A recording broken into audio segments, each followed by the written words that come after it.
안식 후 첫날 새벽에 이 여자들이 그 준비한 향품을 가지고 무덤에 가서 돌이 무덤에서 굴려 옮겨진 것을 보고 들어가니 주 예수의 시체가 보이지 아니하더라. 이로 인하여 근심할 때에 문득 찬란한 옷을 입은 두 사람이 곁에 섰는지라. 여자들이 두려워 얼굴을 땅에 대니 두 사람이 이르되 어찌하여 살아있는 자를 죽은 자 가운데서 찾느니라. 여기 계시지 않고 살아나셨느니라. 갈릴리에 계실 때에 너희에게 어떻게 말씀하셨는지를 기억하라. 윤자가 죄인의 손에 넘겨져 십자가에 못 박히고 제3일에 다시 살아나야 하리라 하셨느니라. 한데 그들이 예수의 말씀을 기억하고 무덤에서 돌아가 이 모든 것을 11사도와 다른 모든 이에게 알리니 이 여자들은 막달라 마리아와 요한나와 야고보의 모친 마리아라. 또 그들과 함께 한 다른 여자들도 이것을 사도들에게 알리니라. 사도들은 그들의 말이 허탄한 듯이 들려 믿지 아니하나 베드로는 일어나 무덤에 달려가서 구부려 들여다보니 세마포만 보이는지라. 그 된 일을 놀랍게 여기며 집으로 돌아가니라. 그날에 그들 중 둘이 예루살렘에서 25일이 되는 엠마오라 하는 마을로 가면서 이 모든 된 일을 서로 이야기하더라. 그들이 서로 이야기하며 문의할 때에 예수께서 가까이 이르러 그들과 동행하시나 그들의 눈이 가리어져서 그인 줄 알아보지 못하거늘 예수께서 이르시되 너희가 길 가면서 서로 주고받고 하는 이야기가 무엇이냐 하시니 두 사람이 슬픈 빛을 띠고 머물러 서더라. 그 한 사람인 글로바라 하는 자가 대답하여 이르되 당신이 예루살렘에 체류하면서도 요즘 거기서 된 일을 혼자만 알지 못하느냐? 무슨 일이냐? 나사렛 예수의 일이니 그는 하나님과 모든 백성 앞에서 말과 일에 능하신 선지자이거늘 우리 대제사장들과 관리들이 사형 판결에 넘겨주어 십자가에 못 박았느니라. 우리는 이 사람이 이스라엘을 속량할 자라고 바랐노라. 이뿐 아니라 이 일이 일어난 지가 사흘째요. 또한 우리 중에 어떤 여자들이 우리로 놀라게 하였으니 이는 그들이 새벽에 무덤에 갔다가 그의 시체는 보지 못하고 와서 그가 살아나셨다 하는 천사들의 나타남을 보았다 함이라. 또 우리와 함께 한 자 중에 두어 사람이 무덤에 가 과연 여자들이 말한 바와 같음을 보았으나 예수는 보지 못하였느니라. 미련하고 선지자들이 말한 모든 것을 마음에 더디 믿는 자들이여, 그리스도가 이런 고난을 받고 자기의 영광에 들어가야 할 것이 아니냐. 이에 모세와 모든 선지자의 글로 시작하여 모든 성경에 쓴 바 자기에 관한 것을 자세히 설명하시니라. 그들이 가는 마을에 가까이 가매 예수는 더 가려 하는 것 같이 하시니 그들이 강권하여 이르되 우리와 함께 유하사이다. 때가 저물어 가고 날이 이미 기울었나이다. 이에 그들과 함께 유하러 들어가시니라. 그들과 함께 음식 잡수실 때에 떡을 가지사 축사하시고 떼어 그들에게 주시니 그들의 눈이 밝아져 그인 줄 알아보더니 예수는 그들에게 보이지 아니하시는지라. 그들이 서로 말하되 길에서 우리에게 말씀하시고 우리에게 성경을 풀어주실 때에 우리 속에서 마음이 뜨겁지 아니하더냐? 곧 그때로 일어나 예루살렘에 돌아가 보니 11 제자 및 그들과 함께한 자들이 모여있어 말하기를 주께서 과연 살아나시고 시몬에게 보이셨다. 두 사람도 길에서 된 일과 예수께서 떡을 떼심으로 자기들에게 알려주신 것을 말하더라. 이 말을 할 때 예수께서 친히 그들 가운데 서서 이르시되 너희에게 평강이 있을지어다. 그들이 놀라고 무서워하여 그 보는 것을 영으로 생각하는지라. 예수께서 이르시되 어찌하여 두려워하며 어찌하여 마음에 의심이 일어나느냐. 내 손과 발을 보고 나인 줄 알라. 또 나를 만져보라. 영은 살과 뼈가 없으되 너희 보는 바와 같이 나는 있느니라. 이 말씀을 하시고 손과 발을 보이시나 그들이 너무 기쁨으로 아직도 믿지 못하고 놀랍게 여길 때에 이르시되 여기 무슨 먹을 것이 있느냐. 이에 구운 생선 한 토막을 드리니 받으사 그 앞에서 잡수시더라. 또 이르시되 내가 너희와 함께 있을 때 너희에게 말한 바 곧 모세의 율법과 선지자의 글과 시편의 나를 가리켜 기록된 모든 것이 이루어져야 하리라 한 말이 이것이라.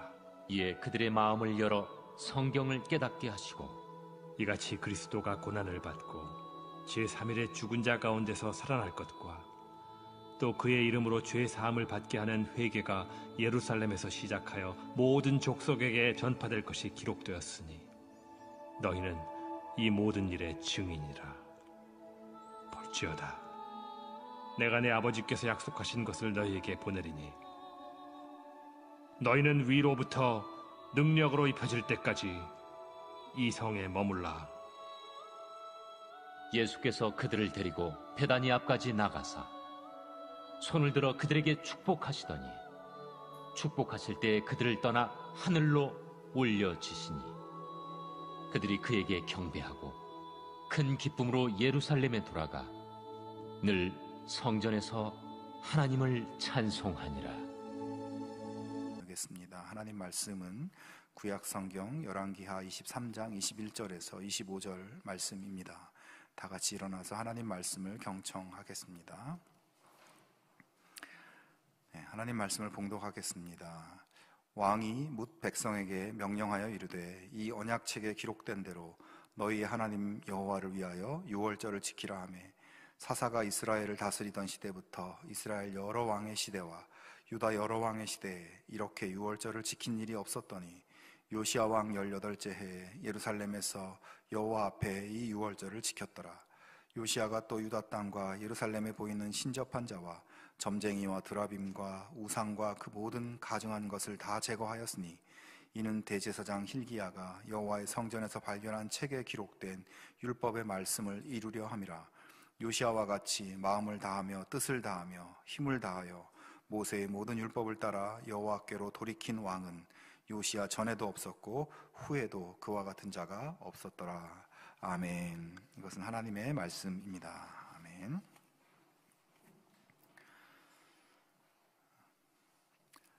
하나밖에 없는 아들을 초등학교 1학년 때부터 이제 영국에 데려가서 거기서 키운 어떤 엄마가 있었습니다.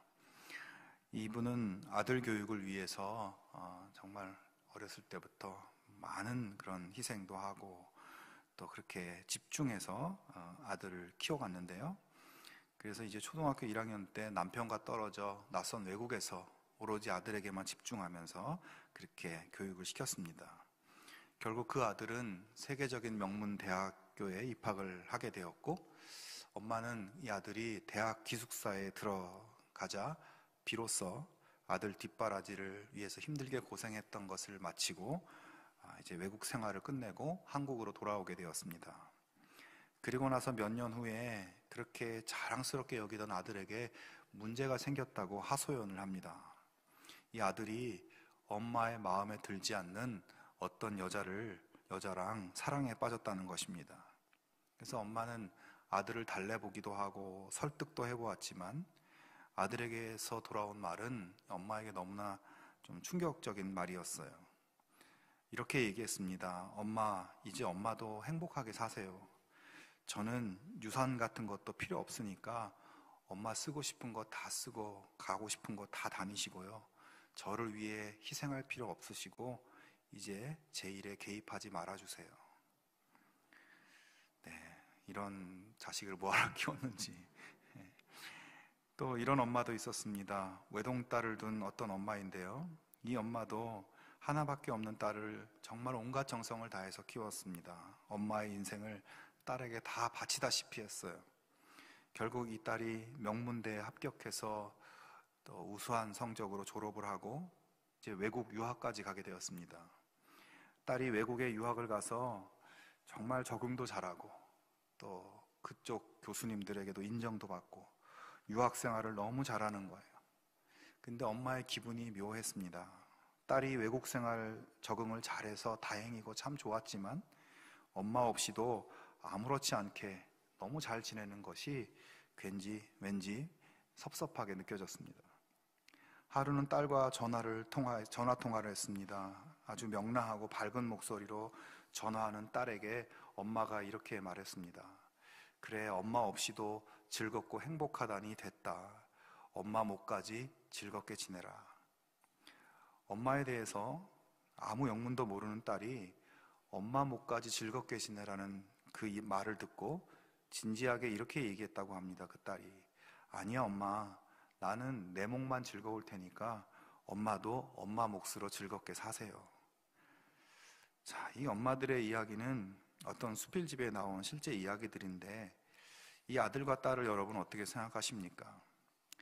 부모의 손길이 없으면 아무것도 할 수 없었던 어린 자녀들이 이제 인생을 스스로 충분히 펼쳐갈 수 있게 되었고, 그래서 염려하지 않아도 될 만큼 성장했으니 이제 잘 됐다. 부모로서 자식들이 다 성공했으니 내 할 일 다 끝났다 라고 생각할 수도 있겠지만 왠지 뒷맛이 좀 씁쓸하게 남습니다. 자녀들을 위해 쏟아부은 정성과 희생, 눈물과 기도가 너무 허무하게 잊혀지고 사라져버리는 것 같아 마음이 편치 않습니다.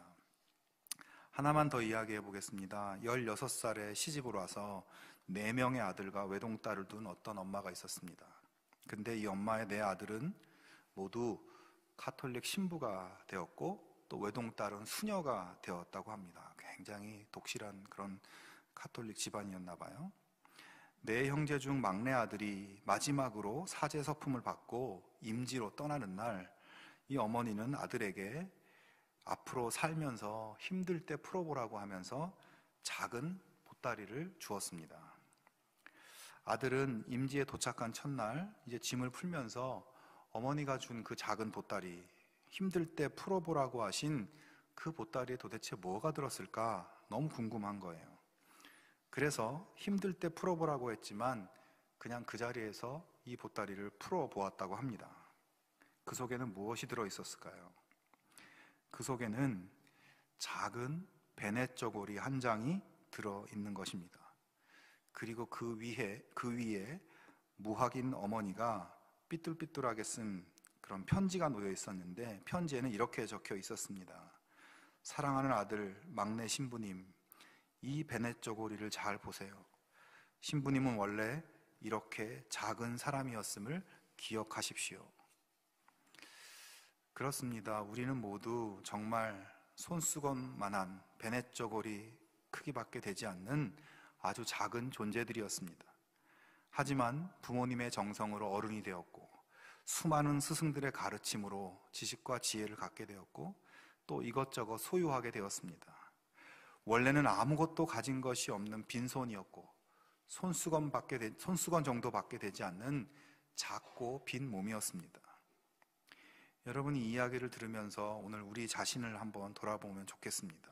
우리가 그렇게 작은 사람이었고, 우리가 그렇게 아무것도 가지지 않은 빈 사람이었는데, 그에 비하면 지금 우리는 너무나 큰 사람이 되었고 많은 것을 가지고 있습니다. 어떻게 그렇게 되었나요? 우리 옆에 수많은 사람들의 은혜 때문입니다. 그리고 그냥 이렇게 살다 죽을 수밖에 없고 지옥 갈 수밖에 없는 우리를 구원해 주신 하나님의 은혜 때문입니다. 우리가 처음에 어떤 존재였고, 내가 오늘 여기 있게 되기까지 나를 위해 희생한 분들, 나를 위해 수고하고 기도하고 애쓴 분들, 여기까지 도와주신 하나님의 은혜, 이것을 기억하고 또 그 은혜를 감사하고 또 보답하며 살아가는 그런 복된 삶이 다 되실 수 있기를 바랍니다. 오늘 우리가 나눌 본문 말씀의 주인공은 요시야 왕입니다. 이 요시야 왕은 지난주에 나누었던 히스기야 왕처럼 이스라엘의 신앙개혁을 위해서 굉장히 많은 노력을 한 왕이죠. 히스기야 왕이 정말 우상들을 척결하고 예배를 회복하고 신앙개혁을 열심히 했는데, 근데 안타깝게도 이분의 뒤를 이어서 왕이 된 므낫세라는 왕은 이 아버지 히스기야 왕은 정반대의 길을 걷게 되어요. 아버지가 없애버렸던 우상을 도로 다 세워놓고, 또 아버지가 목숨 걸고 단절한 아수르 이 나라에 다시 굴복하고 그 땅의 종교를 다시 들여와 섬겼습니다. 그리고 이 사람은 55년이라는 긴 세월을 통치하면서 이스라엘의 신앙을 굉장히 퇴보하게 만든 정말 최악의 왕이었어요. 근데 이 므낫세 왕이 죽고 그 아들이 왕이 되었지만 그 아들은 또 2년 만에 반란이 일어나서 죽게 되고 이어서 왕이 된 사람이 바로 요시야 왕입니다. 참으로 힘든 시기에 왕이 된 것이죠. 어린 나이에 아버지를 잃고 갑자기 왕이 되었어요. 그리고 할아버지인 므낫세 왕이 신앙적으로 영적으로 엉망진창을 만들어버린 그 나라를 이제 요시야 왕이 물려받게 된 것입니다. 자, 이 요시야 왕이 그래서 그 엉망이 된 나라를 영적으로 다시 일으키기 위해서 여러 가지 노력들을 하게 되죠. 그래서 이 요시야 왕에 대해서 성경에서는 굉장히 훌륭한 왕으로 평가를 하고 있어요. 22장 2절에 보면 요시야가 여호와 보시기에 정직히 행하여 그의 조상 다윗의 모든 길로 행하고 좌우로 치우치지 아니하였더라. 또 23장 25절 보면 요시야와 같이 마음을 다하며 뜻을 다하며 힘을 다하여 모세의 모든 율법을 따라 여호와께로 돌이킨 왕은 요시야 전에도 없었고 후에도 그와 같은 자가 없었더라. 참 굉장한 칭찬의 평가를 받고 있는 것이죠. 물론 요시야 왕 이전에 훌륭한 믿음의 왕들이 많이 있었습니다. 아까 말씀드린 히스기야 왕도 대단한 왕이었고 또 다윗 왕도 참 대단한 믿음의 왕이잖아요. 근데 오늘의 이 말씀들은 요시야 왕이야말로 어쩌면 다윗보다도 히스기야 왕보다도 더 훌륭하고 대단한 사람이었다라고 평가를 하고 있는 것이죠. 왜 요시야 왕이 이렇게 이전의 왕에 비해서 탁월한 왕이었다고 칭찬을 받게 되었을까? 그에게서 다른 사람들에게는 발견되지 않는 어떤 특별한 부분이 있기 때문입니다. 이전의 왕과는 다른 특별히 기억해야 될 신앙적인 어떤 지점이 있기 때문입니다.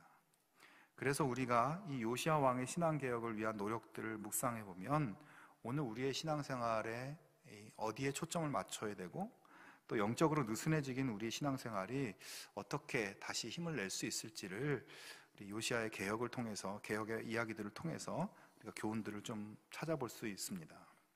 첫 번째로 짚어볼 수 있는 것은 이 요시야 왕의 신앙개혁이 그의 어떤 의지라든가 정치적인 판단이라든가 개인적인 신념 이런 것에 의해서 된 것이 아니라 하나님의 말씀을 붙들고 하나님 말씀으로부터 이 신앙개혁의 이 역사들이 이렇게 벌어지게 되었다는 것이에요.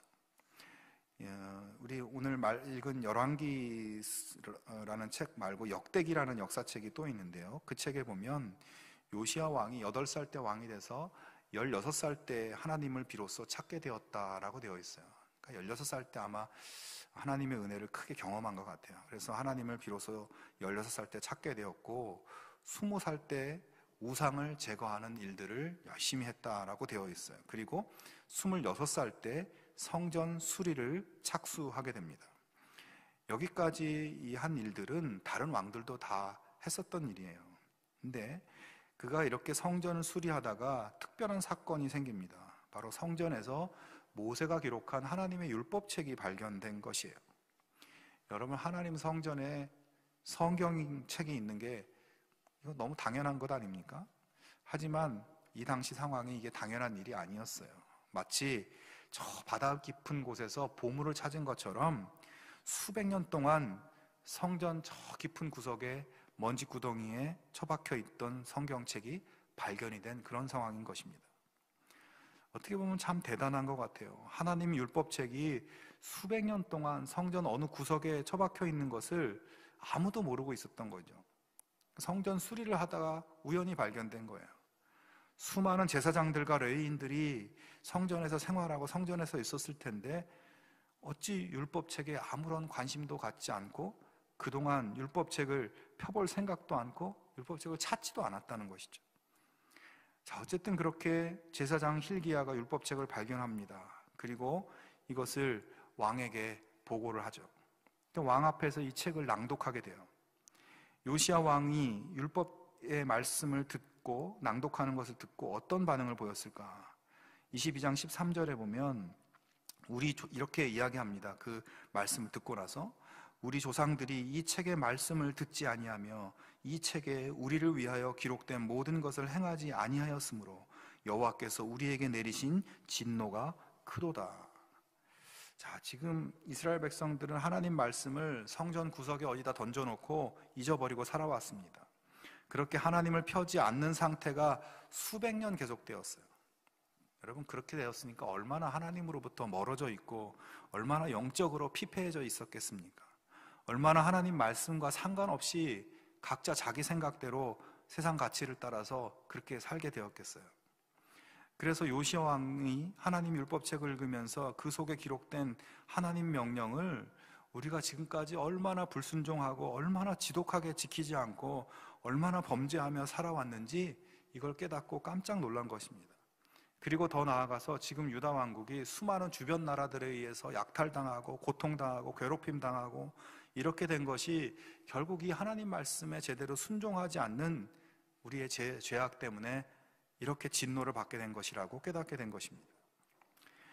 여러분, 사실 요시야 왕이 처음 어린 나이에 왕이 됐을 때 얼마나 두렵고 혼란스러웠겠습니까? 자연스럽게 왕이 된 것이 아니라 아버지가 어느 날 갑자기 암살을 당해서 돌아가시고 얼떨결에 왕이 되었어요. 도무지 이제 왕이 되긴 했지만 어떻게 이 나라를 이끌고 가야 할지, 어떻게 해야 될지, 또 이러다가 아버지처럼 나도 죽는 게 아닐지 하루하루가 정말 힘들었을 것입니다. 누가 가르쳐주는 사람도 없었을 거고 어떤 본받아야 할 모범이 있는 것도 아니었습니다. 요시야 왕은 이러한 혼돈과 두려움의 상황 속에서 그래도 하나님 믿고 또 우상도 없애고 성전을 수리하다가 그렇게 하나님 말씀을 발견한 것이죠.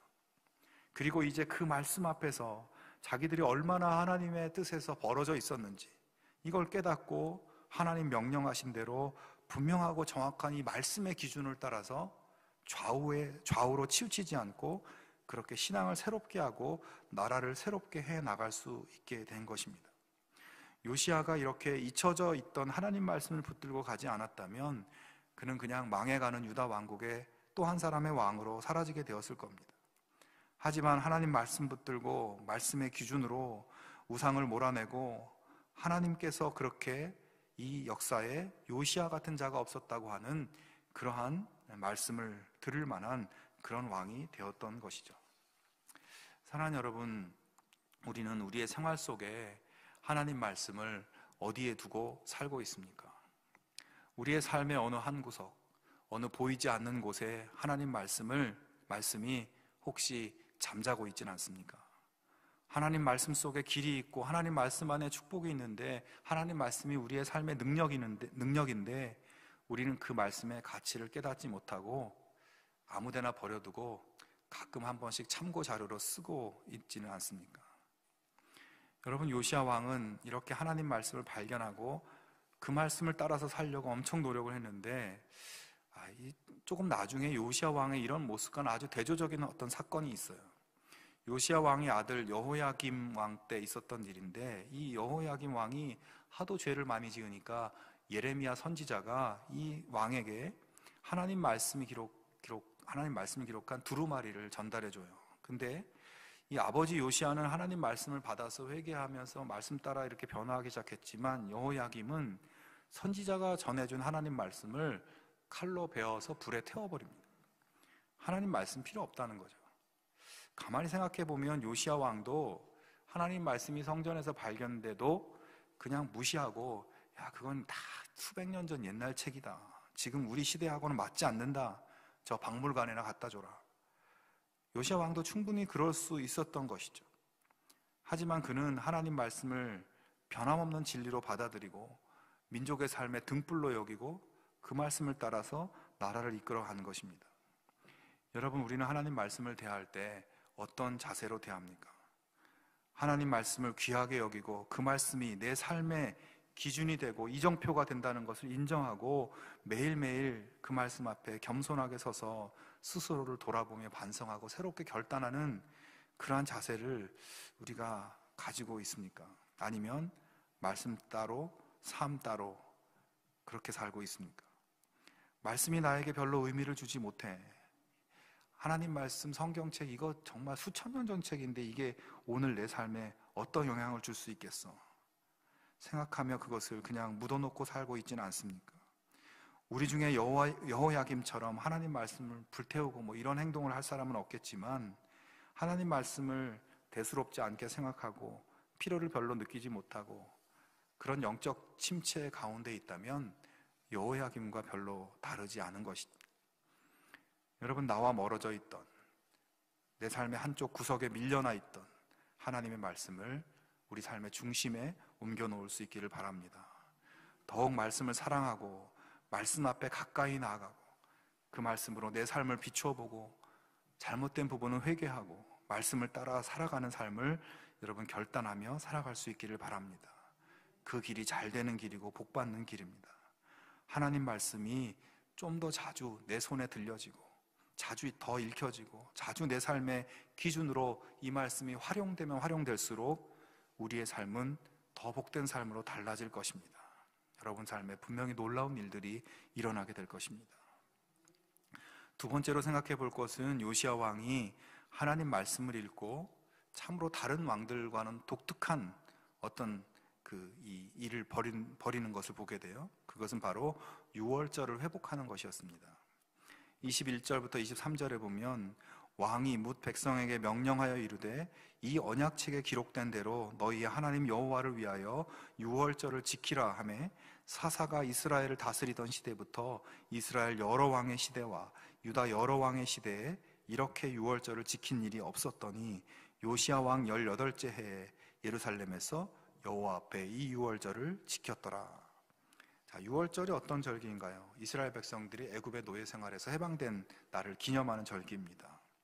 이스라엘 백성들은 정말 세상에서 가장 밑바닥 인생들이었어요. 노예들이었고 그냥 일개 정말 이 보잘것없는 그런 사람들이었어요. 한 민족이라고도 볼 수 없는 사람들이었는데 하나님께서 이 백성들을 구원하셔서 이스라엘 백성들로, 하나님 백성들로 세워진 그 역사를 기억하는 절기가 유월절입니다. 그러니까 이 날은 이스라엘의 존재가 시작된 날이고 이스라엘 민족의 심장이 뛰기 시작한 날이죠. 그들에게 가장 중요한 절기입니다. 하지만 시간이 흐르면서 이 유월절이 제대로 지켜지지 않게 됩니다. 방금 읽은 말씀에 보면 사사시대부터 유월절이 지켜지지 않았다고 되어 있어요. 이스라엘 여러 왕의 시대와 유다 여러 왕의 시대에도 유월절을 지킨 일이 없었다고 되어 있습니다. 정말 놀라운 일이죠. 사사시대가 언젠가 하면 이스라엘이 애굽에서 나와서 40년 광야 생활하고 가나안에 들어가서 7년 그 정복 전쟁이 있었거든요. 그리고 나서 사사시대가 시작돼요. 굉장히 초창기에서부터 아예 유월절을 잊고 산 것입니다. 이후의 지도자들이나 왕들도 이것을 별로 신경 쓰지 않고 살아왔다는 것이에요. 여러분, 유다 백성의 타락은 애굽에서 종살이하며 절망 속에 살아가는 이스라엘을 놀라운 구원의 역사로 이끌어내신 하나님의 은혜를 망각해 버릴 때 그 타락이 시작된 것입니다. 유월절의 은혜를 망각하고 하나님 백성으로서의 정체성을 상실한 데서부터 그들은 망하기 시작한 것입니다. 하나님 구원의 은혜를 잊어버리고 하나님 백성의 정체성이 흔들려 버리니까 서서히 가나안 우상 종교에 물들게 되고 우상 종교와 하나님 믿는 신앙을 섞어버리고 가나안 족속들과 구분되지 않는 그런 삶을 살아가게 되면서 그들은 비극적인 그런 일들을 겪게 되는 것입니다. 요시야 왕은 바로 이 핵심을 꿰뚫어 본 사람이죠. 무엇이 문제인지 볼 줄 알았던 사람입니다. 우리나라가 이렇게 하나님 은혜를 잊어버리고 그렇게 사니까 이렇게 망할 수밖에 없다는 것을 알았던 사람이에요. 그래서 그는 우리의 존재가 정말 작고 보잘것없는 세상에서 가장 밑바닥 존재였는데 하나님 은혜로 구원받고 이렇게 살게 되었다는 이 구원의 역사를 다시 기억해야 된다고 외치고 있는 것입니다. 또한 요시야는 이스라엘의 우상을 척결하고 산당을 부수고 이런 개혁 작업, 이전의 왕들도 다 이런 일들을 했는데 그것보다 근본적인 신앙적인 정체성을 확실히 하지 않으면, 하나님의 그 구원의 은혜를 계속 마음에 새기고 또 새기지 않으면 도로 옛날로 돌아가게 될 것을 알고 하나님 구원의 역사, 출애굽의 역사를 다시 확인하고 있는 것입니다. 여러분, 내가 누구인가? 내가 누구였는가? 이것이 흔들리고 흐려지면 점점 망하는 길로 가는 것입니다. 우리가 하나님의 은혜로 살고 있다는 이 의식이 약해지면 하나님과 점점 상관없어지죠. 하나님과 상관없이 모든 것을 생각하게 되고 세상 가치와 세상 이념에 젖어들게 되고 또 그런 것들을 쫓아가고 신앙과 세상 가치를 뒤섞어 살게 되고, 여러분 그렇게 살다가 그 끝에 무엇이 있겠습니까? 그러므로 여러분, 오늘 매일의 삶 가운데 나는 누구인가? 하나님의 자녀요, 하나님의 선택받은 백성, 하나님이 사랑하시는 구원받은 자녀라는 것을 분명히 하고 하나님 자녀답게 생각하고 하나님 자녀답게 말하고 행동하고, 하나님 믿는 사람은 뭐가 달라도 다르다는, 그래서 하나님 영광을 드러낼 수 있는 그러한 믿음의 자녀의 삶을 살아가실 수 있기를 바랍니다. 오늘 우리들도 내 삶 속에서 나를 구원하신 하나님의 구원 사건, 내가 처음 예수 믿고 결단한 그 십자가 구원의 은혜의 그 사건을 깨닫고 다시 고백하고 기억하고 그 은혜를 붙들고 살아갈 수 있기를 바랍니다. 매일매일의 삶 속에 하나님이 어떤 은혜를 베풀어 주셨는지 다시 기억하고 그 은혜를 매일 붙잡고 살 때 우리의 삶은 아름답고 복된 하나님 자녀의 삶으로 세워지게 될 것입니다. 사랑하는 여러분, 요시야 왕의 개혁은 하나님 말씀의 기초 위에서, 그 기준 위에서 생명을 보장해주는 운동이었습니다. 정말 붙잡아야 될 것을 붙잡고 놓치지 말아야 할 것을 제대로 제시해 주었어요. 또한 오늘 우리들에게도 복잡하고 두려운 세상 속에서 초점을 잃어버리고 방황하기 쉬운 이 땅의 삶 속에서 우리의 신앙생활에 무엇을 회복해야 될지를 보여주고 있습니다. 근데 문제가 있습니다. 요시야 왕이 이렇게 옳은 방향을 제시하고 담대하게 밀고 나갔지만 이스라엘 백성들은 끝까지 요시야 왕의 이 개혁을 따르지를 않았어요. 겉으로는 하는 척했지만 내심 다른 생각을 하고 있었고 하나님 말씀을 신뢰하지 않고 요시야의 방향을 거부했습니다. 그래서 이후의 역사를 보면 요시야 왕 이후에 약 25년 만에 나라가 완전히 망하게 되고 그의 아들들 3명이 연이어서 왕이 되면서 아버지 요시야 왕의 개혁을 다 철폐시키고 하나님 말씀 버리고 그렇게 망하게 되었습니다. 그렇습니다. 하나님 말씀은 그때나 지금이나 똑같이 무엇이 중요한지, 우리가 회복해야 될 것이 무엇이고 지켜야 될 것이 무엇인지 분명히 말해주고 있습니다. 사실 우리가 그걸 모르는 게 아니에요. 하나님이 우리가 어떻게 살아야 되는지, 어떻게 사는 게 복된 것인지 하나님이 다 이미 말씀해 주셨고 우리는 그걸 모르지 않습니다. 머리는 알지만 삶이 따라가지 못하고 있는 거죠. 요즘 우리가 교회 생활이 어렵고 또 영상으로 예배 드리면서 많은 분들이 영적으로 조금 문제가 있는 것 같다고, 내 영적 생활이 너무 약해지고 느슨해지고 있다고 스스로를 염려하시는 분들이 많이 있습니다. 여러분, 이럴 때일수록 우리 삶의 구석에 박혀 있던, 잊고 살아왔던, 내 삶의 중심에서 멀어져 있던 먼지가 수북히 쌓인 하나님 말씀을 좀 더 가까이 꺼내놓고 더 자주 읽고, 그래서 말씀을 통해 주시는 영적 에너지를 여러분 공급받으실 수 있기를 바랍니다. 하나님 베푸신 큰 사랑, 내 주변 사람들의 사랑의 손길들 기억하면서 감사하고 하나님 자녀로서의 모습을 잃지 않고 그렇게 살아갈 수 있기를 바랍니다. 여러분의 유월절을 회복하기 바랍니다. 그래서 이 힘든 시기에 오히려 하나님 주시는 은혜가 우리 가운데 더 풍성해지고 하늘의 평강과 기쁨이 더 충만해지는 우리 모두가 될 수 있기를 주님의 이름으로 축원합니다. 함께 기도하겠습니다.